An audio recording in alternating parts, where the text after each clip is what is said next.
बिस्मिल्लाहिर्रहमानिर्रहीम। अस्सलाम वालेकुम स्टूडेंट्स, मैं हूं हसन फरीद, आपका फिजिक्स टीचर। आज हम प्रोजेक्टाइल के केस नंबर 2 को पढ़ेंगे। तो आइए ज़रा देखते हैं आज का लेक्चर। स्टूडेंट्स, हम लोगों ने लास्ट टाइम प्रोजेक्टाइल को काफ़ी डिटेल में डिस्कस तो किया, लेकिन बहुत से ऐसे बच्चे होंगे जो डायरेक्ट इस वीडियो लिंक पर आ रहे होंगे और उन्होंने पिछला लेक्चर नहीं देखा होगा। तो उनके लिए मैं कुछ चीज़ें दोबारा से रिपीट करता हूँ। देखिए, हम लोगों ने इस चैप्टर के स्टार्ट में पढ़ी one dimensional motion. One dimensional motion क्या है? जब एक बॉडी सिर्फ स्ट्रेट पाथ में मूव करे। मिसाल के तौर पर अगर मैं इग्नोर कर दूं कि हॉरिजॉन्टल डायरेक्शन में किसी किस्म की फ्रिक्शन नहीं है, ना ही एयर फ्रिक्शन हो ना ही सरफेस फ्रिक्शन हो, और फिर मैं एक बॉल को रोल करूं, तो आप देखेंगे ये बॉल इक्वल टाइम में इक्वल डिस्प्लेसमेंट कवर करेगी। आप देखेंगे अगर हम इसकी एक पिक्चर खींचते रहे, ये इक्वली स्पेस्ड नजर आएगी। और अगर आपसे कोई पूछे कि भाई ये इक्वली स्पेस्ड क्यों है, तो आप बोलेंगे कि इसकी वजह है न्यूटन का फर्स्ट लॉ। न्यूटन का फर्स्ट लॉ कहता है कि जब कोई चीज एक यूनिफॉर्म स्पीड से मूव कर रही हो तो वो चाहती है कि वो यूनिफॉर्म स्पीड से मूव करती रहे। इसे हम बोलते हैं इस प्रॉपर्टी को इनर्शिया। तो उस बॉडी का इनर्शिया चाहता है कि बॉडी उसी डायरेक्शन में स्ट्रेट मूव करती रहे। तो अगर आपसे पूछा जाए कि ये कैसी मोशन है, आप कहेंगे सर ये तो सिर्फ एक एक्सिस में, एक्स एक्सिस में सिर्फ हॉरिजॉन्टल मोशन है, तो फिर ये वन डायमेंशनल मोशन हुई। तो हम कहेंगे कि ये एक वन डायमेंशनल मोशन है, और ये जो हॉरिजॉन्टल मोशन है उसके इक्वली स्पेस्ड होने की वजह कौन है? तो आप कहेंगे कि horizontal motion is due to inertia, कि इनर्शिया की वजह से हॉरिजॉन्टल मोशन इस तरह से दिख रही है हमें। नाउ इमेजिन करें कि क्या सिर्फ हम हॉरिजॉन्टल डायरेक्शन में ही वन डायमेंशनल मोशन ले सकते हैं? अगर हम किसी चीज को सीधा ऊपर फेंकें तो वो भी तो वाई एक्सिस में ट्रैवल करेगी, ये भी तो एक ही डायमेंशन है। लेकिन प्रॉब्लम ये है कि अगर मैं यहां पर एयर फ्रिक्शन को इग्नोर कर भी दूं तो भी हमें मालूम है कि ग्रेविटी की फोर्स तो इग्नोर नहीं की जा सकती। तो जब किसी चीज को ऊपर फेंकेंगे तो ग्रेविटी उसको नीचे को खींच रही होगी, जिसकी वजह से वो बराबर स्पीड से ऊपर नहीं जाएगा स्टूडेंट्स, बल्कि आहिस्ता आहिस्ता उसकी स्पीड कम होना शुरू हो जाएगी, और एक वक्त आएगा जब वो वहां से वापस पलट जाएगी। तो अगर हम इसको भी देखें तो अगर ये मेरे पास एक बॉल है और मैं इसको ऊपर फेंक रहा हूं और मैं साथ साथ इसकी पिक्चर्स लेता रहूं, तो मुझे पता चलेगा कि ये बॉल जो है वो कांस्टेंट स्पीड से मूव नहीं कर रही, बल्कि शुरू में इसने पहले सेकंड में बहुत ज्यादा मूव किया, लेकिन जैसे जैसे ऊपर जा रही है इसकी स्पीड कम हो रही है। उसकी रीजन कौन है? उसकी रीजन ग्रेविटी है। तो अगर आपसे कोई पूछे कि भाई वर्टिकल मोशन तो इक्वली स्पेस्ड नहीं है और हॉरिजॉन्टल मोशन से बहुत डिफरेंट है, तो फिर वर्टिकल मोशन क्यों है इस वजह से, तो आप कहेंगे कि vertical motion is due to gravity. उसकी रीजन ग्रेविटी है। दोनों ही वन डायमेंशनल मोशन है स्टूडेंट्स, लेकिन आप लोगों ने एक बहुत इंपॉर्टेंट फर्क देखा कि हॉरिजॉन्टल जो वन डायमेंशनल मोशन है उसमें there is no acceleration, the speed is constant. जबकि जब मैं वर्टिकल मोशन की बात करता हूं तो वर्टिकल मोशन में स्पीड इज नॉट कांस्टेंट। इसका मतलब देयर इज सम एक्सेलरेशन, और वो एक्सेलरेशन आपको मालूम है ग्रेविटेशनल एक्सेलरेशन कहलाता है। ये था इस चैप्टर के स्टार्ट से कुछ बातें, लेकिन यहां पर हम वन डायमेंशनल मोशन को डिस्कस ही नहीं करें। नो, जस्ट इमेजिन करें स्टूडेंट्स, अगर मेरे पास वन डायमेंशनल मोशन ही बल्कि मैं किसी ऑब्जेक्ट को, किसी बॉल को थीटा एंगल पर इस तरह से फेंकूं। अब जब मैंने थीटा एंगल पर फेंका तो आपके पास ये एक कर्व में मूव करेगा। ये कर्व कहलाती है पैराबोलिक कर्व। ये लास्ट टाइम हम लोगों ने डिस्कस किया। स्टूडेंट, इस कर्व को कैसे सॉल्व किया जाए? बहुत अरसे तक जो फिजिसिस्ट थे वो इस बात पर परेशान रहे कि इस कर्व को कैसे सॉल्व किया जाए, क्योंकि ये कर्व वन डायमेंशनल तो है नहीं, और हमारी वो सारी इक्वेशंस जो हमने न्यूटन की इक्वेशंस पढ़ी थी, S is equal to v i t plus half a t square, v f is equal to v i plus a t, ये सारी इक्वेशंस किसके लिए थी? ये तो वन डायमेंशनल मोशन के लिए थी। अब यहां बड़ा मुश्किल हो गया कि यार ये जो हमारे पास बॉल है ये तो एक डायमेंशन में मूव नहीं कर रही, ये तो आगे भी जा रही है और ऊपर भी जा रही है। इसका मतलब ये एक्स एक्सिस में भी मूव करती है हर लम्हा, और वाई एक्सिस में भी, हॉरिजॉन्टल भी और वर्टिकल भी। अब इसको कैसे सॉल्व किया जाए? ये बड़ा अरसे तक ये क्वेश्चन जो है वो साइंटिस्ट को परेशान करता रहा, यहां तक कि उनको एक आइडिया आया। उन्होंने कहा कि क्यों ना हम इस मोशन को जरा क्रिटिकली देखें, जरा हम इसको गौर से देखते हैं। इस प्रोजेक्टाइल को मैंने फेंका और मैं इसको मुसलसल ऑब्जर्व कर रहा हूं, मैं इसकी पिक्चर्स कैप्चर करता हूं। अब जरा देखिएगा, अगर ये पिक्चर कैप्चर करने के बाद ये सिनेरियो आपके पास है, मुझे पता चल रहा है प्रोजेक्टाइल यहां से पास किया, और देखने में ये प्रोजेक्टाइल बहुत कॉम्प्लिकेटेड लग रहा है, लेकिन जरा मैं इस प्रोजेक्टाइल ने क्योंकि हॉरिजॉन्टल डायरेक्शन में मूव किया है, मैं वो मोशन सिर्फ अलहदा कर लेता हूं। तो स्टूडेंट, ये मोशन जब मैंने अलहदा की, तो बता रहा है कि प्रोजेक्टाइल ने जब आगे मूव किया तो उसके आगे मूव करने की स्पीड कांस्टेंट है, क्योंकि वो वक्त के बराबर लम्हों में बराबर फासला यानी कि इक्वल डिस्टेंस ट्रैवल कर रही इक्वल इंटरवल ऑफ टाइम में। कुछ आपको याद आया? ये तो बिल्कुल वैसे ही है जैसे हॉरिजॉन्टल मोशन थी ड्यू टू इनर्शिया।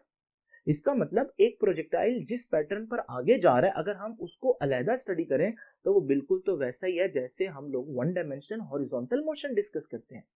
अच्छा स्टूडेंट्स, अब जरा देखें, ये प्रोजेक्टाइल ऊपर भी तो गया ना, हम इसकी सिर्फ ऊपर जाने वाली सिचुएशन को जरा देखते हैं जो इसने वर्टिकल डिस्टेंस ट्रैवल किया। अगर मैं वो अलग करूं तो वो अलग करने के बाद स्टूडेंट्स आप देखेंगे ये तो वही सिस्टम बन गया, वही पैटर्न बन गया जो वन डायमेंशन वर्टिकल मोशन का था। इससे हमें अंदाजा हुआ कि आपका प्रोजेक्टाइल दिखने में तो बड़ा कॉम्प्लिकेटेड है, लेकिन हकीकत में छुपी उसके अंदर भी दो डायमेंशंस ही हैं। प्रोजेक्टाइल की हॉरिजॉन्टल डायमेंशन बिल्कुल वैसी है जैसे हमारे पास आम हॉरिजॉन्टल मोशन होती है, और प्रोजेक्टाइल के ऊपर जाने का पैटर्न बिल्कुल वैसे ही है जैसे आम चीजों का ऊपर जाने का सिर्फ वर्टिकल मोशन करने का पैटर्न होता है। यहां से हम कह सकते हैं कि projectile is a two dimensional motion. लेकिन मैं ये कहता हूं कि projectile is a two dimensional motion भी ठीक है, लेकिन आप यूं कहें कि projectile has two one dimensional motion, ये ज्यादा अच्छा है। उससे आपको समझने में आसानी होगी कि प्रोजेक्टाइल जो है वो दो वन डायमेंशनल मोशन से मिलकर बना हुआ है, एक हॉरिजॉन्टल मोशन और एक वर्टिकल मोशन। एक तो ये बात समझ में आ गई हमें कि प्रोजेक्टाइल भी कोई बिल्कुल यूनिक नई चीज नहीं है, बल्कि प्रोजेक्टाइल के अंदर भी अगर हम देखें तो वही हॉरिजॉन्टल और वर्टिकल मोशंस ही छुपी हुई हैं। दूसरी बात, अब एक बड़ी इंपॉर्टेंट बात है जो आप लोगों ने सुननी है स्टूडेंट्स। अगर आप एक कार में बैठे हैं लेकिन कार रुकी हुई है और आप एक बॉल फेंकते हैं और वापस उसको कैच करते हैं, अब जरा इमेजिन करें यही कार मूव कर रही हो। जब ये कार मूव कर रही होगी और आप इसको फेंकेंगे बॉल को, तो क्या बॉल आपके हाथ में नहीं आएगी? मूव करती हुई कार में भी बॉल वापस आपके हाथ में आती है। यहां से हमें कुछ सीखने को मिलता है स्टूडेंट। आइए जरा इसको एनिमेट करते हैं। ये देखिए, तो ये एक शख्स जो है वो एक ट्रक पे है। अब ये क्या करेगा, ये एक बॉल को ऊपर फेंकेगा जो 5 सेकंड के बाद वापस इसके हाथ में आएगी। ट्रक रुका हुआ है, इसने बॉल फेंकी और बॉल वापस 5 सेकंड में उसके हाथ में। वेरी सिंपल, आप कुछ भी कैलकुलेट कर सकते हैं क्योंकि वन डायमेंशनल मोशन है, और हम लोगों ने चैप्टर 3 में पढ़ा था इसको, वन डायमेंशनल मोशन को सॉल्व करने का तरीका न्यूटन की इक्वेशंस लगाकर। अब इमेजिन करें स्टूडेंट्स, ये ट्रक मूव कर रहा है। जब ये ट्रक मूव कर रहा होगा, अब फिर से ये शख्स जो है वो जो बॉल है इसको फेंकेगा, लेकिन बॉल आपको पता है जैसे मैंने बताया कि गाड़ी में आपके हाथ में आती है, तो बॉल वापस इसके हाथ में आएगी। लेकिन 5 सेकंड के बाद जब बॉल इसके हाथ में आएगी, ट्रक तो चल रहा था, इसका मतलब ट्रक आगे जाता रहा है, और बॉल जब उसने ऊपर फेंकी है, बॉल हर लम्हा उसके ऊपर रही है। लेकिन अगर बाहर से आप देख रहे होंगे तो आपको पता चलेगा बॉल सिर्फ ऊपर नहीं गई, बल्कि बॉल ने आगे भी मूव किया। यानी कि जिस चीज को आप कार के अंदर बैठे वन डायमेंशनल मोशन इमेजिन कर रहे थे, सोच रहे थे, असल में तो वो निकली टू डायमेंशनल मोशन। इसमें हमारे लिए सीखने को क्या है? सीखने को ये है कि अंदर वाले शख्स को इससे फर्क नहीं पड़ा कि कार आगे जा रही है या ट्रक आगे जा रहा है या नहीं जा रहा। जब वो कार रुकी हुई थी जिस तरह से वो कैच कर रहा था, जब वो ट्रक चल रहा है तब भी वो उसी तरह से कैच कर रहा है। यानी कि समझने की बात यह है कि जब कार ने या ट्रक ने हॉरिजॉन्टल डायरेक्शन में मूव करना शुरू किया, क्या उसने आपके बॉल की वर्टिकल मोशन को डिस्टर्ब किया? हरगिज नहीं। यही सबसे इंपॉर्टेंट बात है। इसका मतलब ये तो पहले ही हमने सीख लिया कि प्रोजेक्टाइल के अंदर दो वन डायमेंशनल मोशंस छुपी हुई हैं, लेकिन अब जो इस एग्जांपल से हमने बात समझी वो ये है कि वो दोनों वन डायमेंशनल मोशन एक दूसरे को डिस्टर्ब भी नहीं करती। यानी कि बॉल ऊपर जा रही है, उसको खबर भी नहीं है कि पूरा पूरा ट्रक इधर मूव कर रहा है। हमें कैसे पता चला कि उसको इस बात की खबर नहीं? क्योंकि वो फिर से उस शख्स के हाथ में गिरा है। इसका मतलब ये हुआ स्टूडेंट्स कि हमारे पास दोनों मोशंस टोटली इंडिपेंडेंट है। हॉरिजॉन्टल मोशन वर्टिकल मोशन को डिस्टर्ब नहीं करेगी, वर्टिकल मोशन हॉरिजॉन्टल मोशन को डिस्टर्ब नहीं करेगी। यहां से फिजिसिस्ट को आइडिया आया, उन्होंने कहा भाई अगर ये डिस्टर्ब ही नहीं कर रही तो क्यों ना हम यूं करें कि जब प्रोजेक्टाइल की कैलकुलेशन करनी है उसकी हॉरिजॉन्टल मोशन की अलग कैलकुलेशन कर ले, क्योंकि फर्क तो नहीं पड़ता वर्टिकल मोशन से। वर्टिकल मोशन की अलग कैलकुलेशन करें क्योंकि हॉरिजॉन्टल मोशन कोई फर्क नहीं डालेगी। और फिर जब ये मोशंस अलग कर लें, फिर हम इनका वेक्टर सम ले रहे हैं और हम इसी चीज को अब डिटेल में पढ़ेंगे। तो आइए स्टूडेंट करते हैं आज के लेक्चर का प्रॉपर आगाज। स्टूडेंट्स आपको याद होगा लास्ट टाइम जो मैंने आपको लेक्चर दिया था प्रोजेक्टाइल का केस नंबर 1, उसमें हम लोगों ने एक्चुअली बॉल को कैसे फेंका था? हमने बॉल को बिल्कुल हॉरिजॉन्टल फेंका था। वो बाद में जाकर ग्रेविटी की वजह से बेंड हुआ था और हमारे पास ये सिस्टम बना था और हमने बोला था ये पैराबोलिक कर्व है। अगर आप इस कर्व को देखें, ये जहन नशीन कर लें ये कर्व, और आज जो प्रोजेक्टाइल मैं आपको बता रहा हूं उसको यहां से आगे देखें तो दोनों की बिल्कुल एक जैसी ट्रेजेक्टरी है। इसका मतलब ये भी पैराबोलिक ही कर्व है। अब फर्क क्या है इन दोनों प्रोजेक्टाइल में? इसको मैंने सिर्फ हॉरिजॉन्टल फेंका था, लेकिन आज जो मैं प्रोजेक्टाइल है उसको प्रोजेक्टाइल को थ्रो करूंगा at an angle theta with the ground.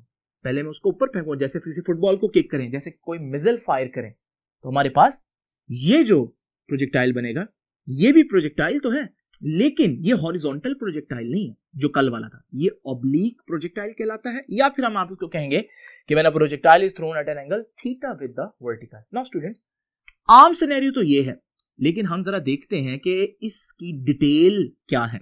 Imagine करें कि मेरे पास एक बॉल और मैं इस बॉल को एंगल थीटा पर हिट करता हूं। जब मैं इसको एंगल थीटा पर हिट करूंगा तो स्टूडेंट जरा देखिएगा, ये इस एंगल में मूव किया, ये है एंगल थीटा। नाउ स्टूडेंट्स, जब इसने इस एंगल थीटा में मूव किया तो क्योंकि ये हॉरिजॉन्टल से कुछ एंगल बना रहा है तो ये प्रोजेक्टाइल ऐसे जाएगा, यानी कि कुछ आगे भी जाएगा और कुछ ऊपर भी जाएगा। जितना ये आगे जाएगा मैं इसको कह देता हूं उसका हॉरिजॉन्टल कंपोनेंट, और जितना ये ऊपर जाएगा मैं उसको कह देता हूं ये है इसका वर्टिकल कंपोनेंट। आप देख सकते हैं कि आपकी जो प्रोजेक्टाइल की इनिशियल वेलोसिटी थी उसके बन गए दो कंपोनेंट, एक हॉरिजॉन्टल एक वर्टिकल, एक उसको आगे लेकर जा रहे हैं, एक उसको ऊपर लेकर जा रहे हैं। अब अभी मैंने आप लोगों को जो एनिमेशन दिखाई उसमें मैंने ये डिसाइड किया था कि हम एयर फ्रिक्शन को इग्नोर करेंगे। जब एयर फ्रिक्शन को इग्नोर करेंगे तो अगले ही लम्हे जब इस प्रोजेक्टाइल ने मजीद मूव करना है तो ये प्रोजेक्टाइल आगे उतना ही जाएगा जितना ये पहले लम्हे गया था, क्योंकि इसको आगे से रोकने वाली हवा तो है ही नहीं। तो इसका मतलब इसकी हॉरिजॉन्टल स्पीड वहीं की वहीं, लेकिन क्या ये उतना ऊपर जा पाएगा? नहीं स्टूडेंट्स। क्यों? क्योंकि अब इसको नीचे को खींचने वाली ग्रेविटी मौजूद है वर्टिकल में, तो ये उतना आगे तो जाएगा अगले लम्हे, लेकिन उतना ऊपर नहीं जाएगा। तो इसकी जो वेलोसिटी है वो कम होगी। जरा इन दोनों वेक्टर्स का रिजल्टेंट देखते हैं स्टूडेंट्स। इन दोनों वेक्टर्स का रिजल्टेंट ये बनता है, तो इस लम्हे की रिजल्टेंट वेलोसिटी ये है, उसका हॉरिजॉन्टल कंपोनेंट ये है, वर्टिकल कंपोनेंट ये है। नाउ स्टूडेंट जरा थोड़ा सा और अगले लम्हे देखते हैं इसको। अगले लम्हे क्योंकि हॉरिजॉन्टल मोशन में किसी किस्म की एयर फ्रिक्शन नहीं है, तो जितना इस लम्हे आगे गया था उतना इसी लम्हे जाएगा और उतना ही अब आगे जाएगा, यानी इसकी हॉरिजॉन्टल मोशन वहीं की वहीं, लेकिन इसकी वर्टिकल मोशन और कम हो जाएगी। और जब इसकी वर्टिकल मोशन और कम हो जाएगी ये सिर्फ इतना जा पाएगा, और रिजल्टेंट वेलोसिटी कितनी बनी इस लम्हे? ये है, और कम होगी रिजल्टेंट वेलोसिटी। अब अगले लम्हे क्या होगा स्टूडेंट्स के? अगले लम्हे वो हॉरिजॉन्टल तो उसने उतना ही जाना है, लेकिन अब वर्टिकल आहिस्ता आहिस्ता उसकी कम हो रही है ग्रेविटी की वजह से, तो यहां पर उसकी वर्टिकल वेलोसिटी जीरो हो जाएगी, यानी इस लम्हे सिर्फ और सिर्फ वो कहां ट्रेवल करेगा? आगे ट्रेवल करेगा। नाउ स्टूडेंट्स, अब ग्रेविटी ने ऊपर वाला कंपोनेंट कम करते करते जीरो कर दिया। अब वक्त आ गया है उस ऑब्जेक्ट के वापस नीचे आने का। ग्रेविटी उसको खींचेगी, लेकिन जब वो वापस आएगा तो सीधा नीचे नहीं आएगा, क्योंकि अभी भी वो हॉरिजॉन्टल डायरेक्शन में जा रहा है। तो इस लम्हे वो नीचे आएगा इतना, और उसके आगे जाने वाली स्पीड वहीं की वहीं रहेगी, यानी उतनी ही रहेगी। फिर क्या होगा स्टूडेंट्स? वो इस लम्हे जो रिजल्टेंट वेलोसिटी होगी उसके पास वो ये होगी।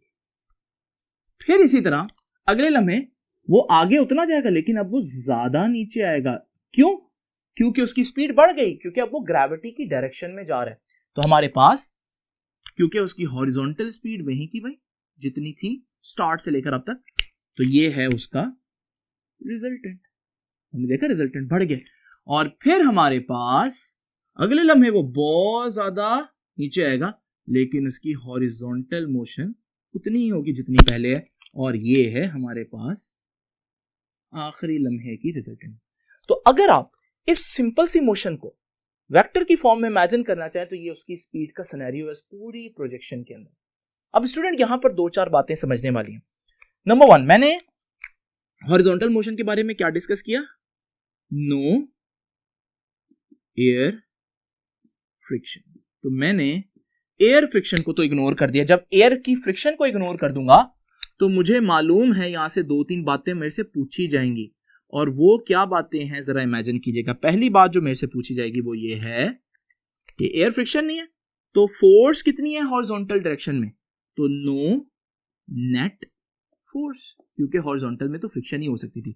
दूसरी बात, फोर्स नहीं होगा तो एक्सेलरेशन भी होगा नहीं होगा, तो हॉरिजॉन्टल डायरेक्शन में देयर इज नो एक्सेलरेशन। और जब किसी चीज में एक्सेलरेशन ना हो स्टूडेंट तो हम कहते हैं कि वो चीज कांस्टेंट स्पीड से मूव कर रही है। इसका मतलब जो हमारे पास हॉरिजॉन्टल स्पीड है Vix वो कांस्टेंट है। अच्छा, ये इनिशियल हॉरिजॉन्टल है ये वाली, लेकिन बाद में भी देखें तो हॉरिजॉन्टल क्या है?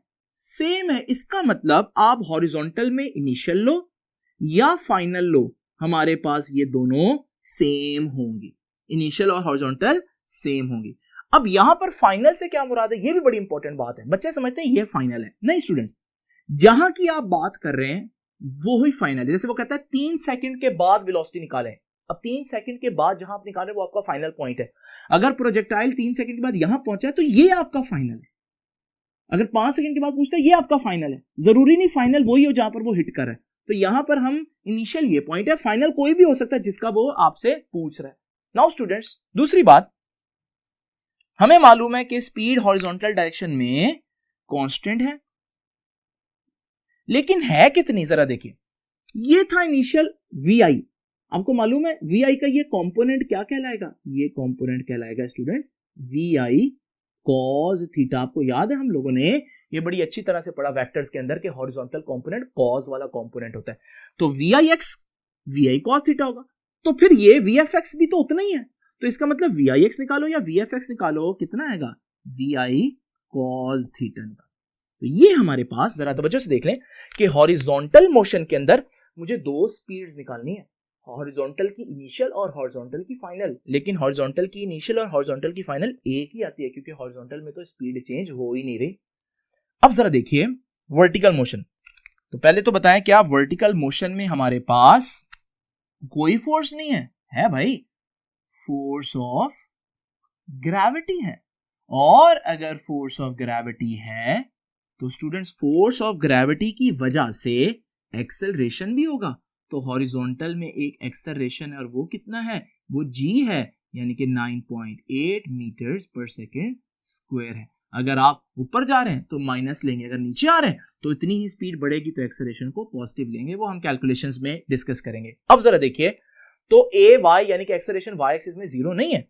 अब यहां से हमें एक बात तो पता चलती है, और वो क्या है कि अगर ये इनिशियल का वर्टिकल कंपोनेंट है वाई एक्सिस में, इनिशियल वर्टिकल, और ये इनिशियल का फाइनल ले लेता हूं या ये भी ले सकता हूं, कोई भी लें, क्या ये बराबर है इसके? नहीं स्टूडेंट, यहां वो ज्यादा वर्टिकल में, यहां कम है वर्टिकल में। इसका मतलब हम कह सकते हैं कि इनिशियल वर्टिकल और फाइनल वर्टिकल आपस में बराबर नहीं है। हॉरिजॉन्टल में क्या था स्टूडेंट्स? हॉरिजॉन्टल में इनिशियल और फाइनल बराबर थे, एयर फ्रिक्शन नहीं थी, कोई फोर्स नहीं थी, ग्रेविटी यहां पर एक्ट कर रही है वर्टिकल में, तो ये दोनों बराबर नहीं है। इसका मतलब यहां पर एक ही फार्मूला आया था, यहां 2 आएंगे स्टूडेंट्स, जरा तवज्जो कीजिएगा।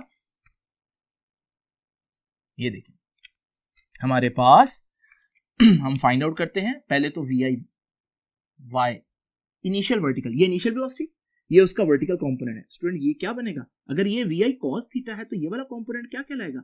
Vi sin theta. आप जानते हैं इसको, तो Vi sin थीटा। लो भाई ये तो हमारे पास आ गया, लेकिन क्या स्टूडेंट्स हमारे पास यही फार्मूला Vi का है तो यही Vfy का होगा? नहीं, Vfy का डिफरेंट फार्मूला आएगा क्योंकि वो बराबर नहीं है।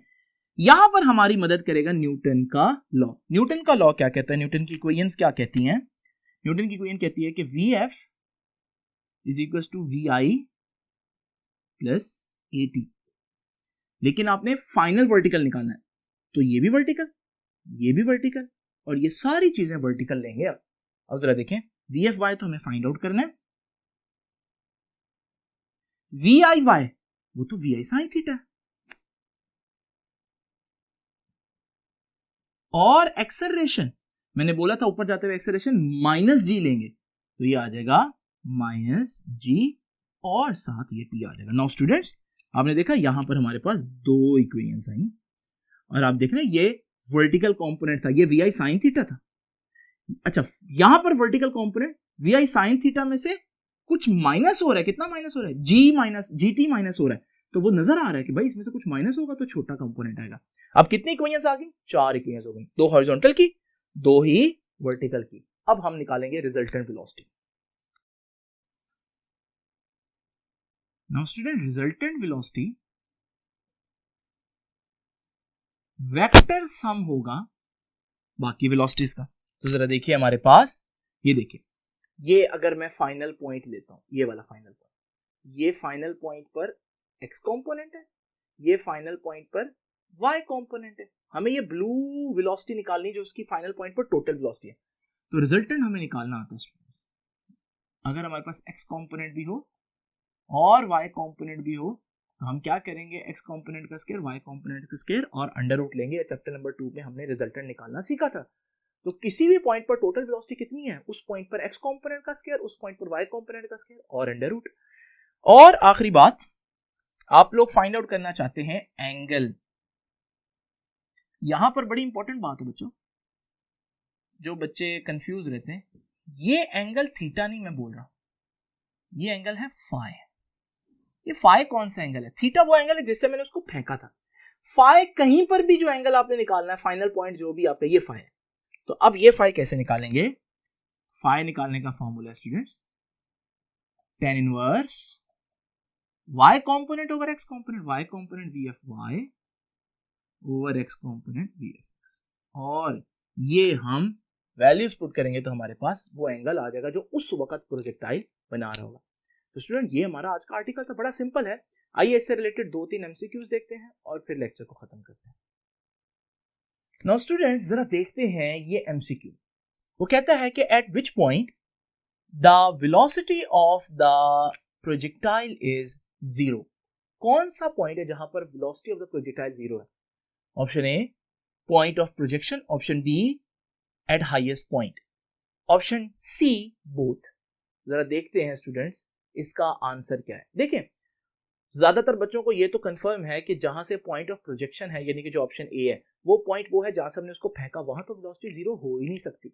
लेकिन आपको याद है ऊपर जाते हुए वेलोसिटी आहिस्ता आहिस्ता क्या हो रही थी, ऊपर जाते हुए वेलोसिटी आहिस्ता आहिस्ता कम हो रही थी, और एक वक्त आया जहां पर उसकी वेलोसिटी क्या हो गई, कम होते होते 0 ना भूलिएगा, 0 नहीं है स्टूडेंट्स, क्योंकि ये जो पॉइंट है आपने देखा, इस पॉइंट पे ऊपर जाने वाली वेलोसिटी 0 होगी स्टूडेंट्स, वर्टिकल वेलोसिटी 0 होगी, लेकिन अभी भी वो हॉरिजॉन्टल डायरेक्शन में तो जा रहा है ना। अगर वर्टिकल वेलोसिटी 0 हुई है तो टोटल वेलोसिटी तो 0 नहीं हो सकती, क्योंकि एक्स कंपोनेंट तो अभी भी मौजूद है। इसका मतलब यहां पर हम कहेंगे एट नो पॉइंट, ऐसा किसी भी पॉइंट पर नहीं होता जहां प्रोजेक्टाइल की वेलोसिटी 0 होती है, ठीक है। लेकिन अगर ये क्वेश्चन इस तरह से होता कि eight which point the vertical velocity of the projectile is 0, vertical velocity, तो वर्टिकल वेलोसिटी भाई 0 हुई है किस पॉइंट पर, हाईएस्ट पॉइंट पर। तो यहां पर हम ऑप्शन क्या देंगे, एट हाईएस्ट पॉइंट। ये थोड़ा सा अल्फाजों का फर्क है। एक आखिरी बात, एट व्हाट पॉइंट, यही क्वेश्चन है, at what point the acceleration is perpendicular to velocity, acceleration is perpendicular to velocity, वो ही सारे ऑप्शंस है। नाउ स्टूडेंट्स, एक्सेलरेशन हमेशा फोर्स की डायरेक्शन में होता है, फोर्स तो ग्रेविटी की है सिर्फ, तो फोर्स तो नीचे को लग रही है, तो एक्सेलरेशन भी नीचे को होगा। और वेलोसिटी कहां होती है, जब कर्व पाथ हो तो वेलोसिटी की डायरेक्शन जो है वो टेंजेंट की डायरेक्शन होता है, और इस पॉइंट पर अगर आप देखें तो टेंजेंट इधर को बनता है। तो ये वेलोसिटी, ये एक्सेलरेशन, ये एंगल 90, तो वो कौन सा पॉइंट है जहां पर वेलोसिटी और एक्सेलरेशन 90 पर है, यानी परपेंडिकुलर है, तो वो भी हाईएस्ट पॉइंट है। ये कुछ इंपॉर्टेंट बातें थी जो आप लोगों ने प्रोजेक्टाइल से रिलेटेड सीखनी है। आप इस आर्टिकल को दोबारा से देखें अगर आपको अंडरस्टैंडिंग नहीं होती। आपसे मुलाकात होगी नेक्स्ट आर्टिकल में, तब तक के लिए अल्लाह हाफिज।